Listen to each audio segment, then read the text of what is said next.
Piste verte aujourd'hui dans la plaine de Caen. Nous sommes dans la commune de Sainteau, au lieu-dit Doménil. Nous allons rencontrer Sophie qui dirige ici une exploitation maraîchère. Elle cultive ses légumes au plus proche de la nature avec des variétés anciennes et même oubliées et elle les vend en circuit court directement aux consommateurs.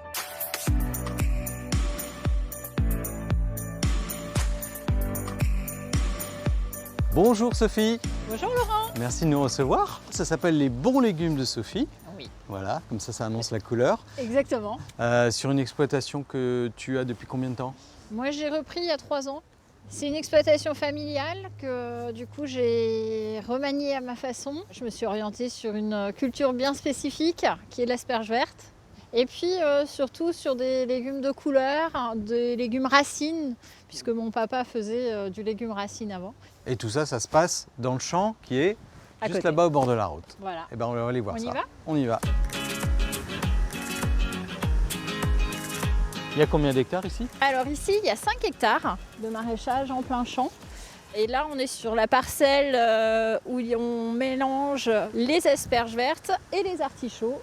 Et comme je travaille tout en permaculture, j'ai associé la capucine. La fleur, pour moi, c'est un équilibre.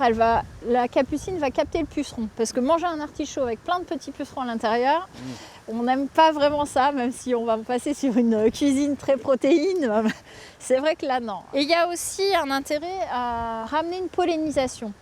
Plus on va remettre de fleurs, plus on va recréer cet équilibre, plus naturellement, au lieu maintenant de faire des variétés chimiques et transformées où la pollinisation va se faire dans le laboratoire, ici ça va être en mode naturel. Alors là on est sur de l'asperge verte, donc on la cueille de Pâques, donc mi-avril jusqu'à fin juin. Et après le but c'est de laisser cette plante monter en feuillage et puis on est obligé de les couper pour que la terre reste en sommeil. Ça sert aussi de protection pour les animaux, puisque là on retrouve un équilibre de perdrix, de lièvres. Ça veut dire que ces animaux-là vivent sur ton champ. Voilà. C'est ici qu'ils se gîtent, qu'ils dorment. Il y a la chaîne alimentaire. Ouais, et donc ici, voilà ce que je cherche à reproduire. On a le fumier des chevaux qui revient pour enrichir la terre. Le compost va servir à réenchérir la terre d'une année sur l'autre. Ça, c'est ton engrais, oui. Donc pas d'engrais chimique. Mon choix, c'est de ramener cet équilibre naturel que nos anciens avaient. J'ai mis en place un assolement des cultures que mon grand-père et arrière-grand-père faisaient quand on a retrouvé ça dans les greniers. Je fais cette démarche d'aller rechercher ces variétés qui sont tombées en désuétude par intérêt économique, des variétés qui n'étaient pas productives, qui aujourd'hui, par contre, sont plus goûtues.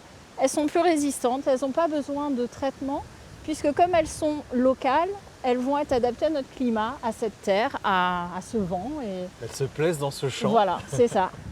Tu parles les vents, mais elles se plaisent.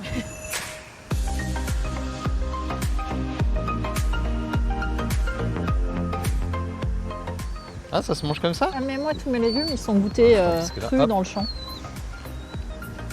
Oui, ça passe. Qu'est-ce qu'on va chercher là? Alors c'est là, ça, les choux-fleurs? On va prendre des choux-fleurs, ouais. Mais ils sont pas blancs, les choux-fleurs? Et non, ici, on a des choux-fleurs de couleur. Donc tu vois, là, c'est du chou-fleur violet. Tiens, d'ailleurs, celui-là, il est super, je vais le couper. Il est énorme.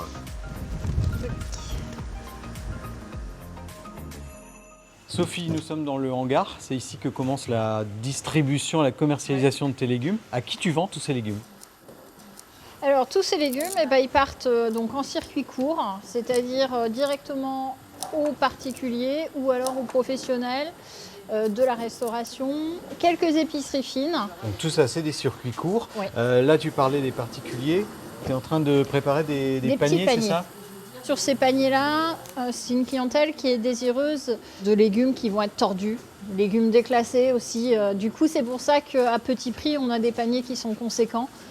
Donc ça, effectivement, ça dans le pas en commerce. Supermarché. Exactement. Ouais. Mais surtout, on ne gaspille pas en fait. Ben non. On ne fait pas pousser des légumes pour les mettre à la poubelle. C'est ça. Par rapport à l'environnement, à la planète qui va mal, qui est en danger, est-ce que tu estimes que tu fais ta part aussi avec cette activité. Oui, vraiment, je pense que je fais ma part de prise de conscience.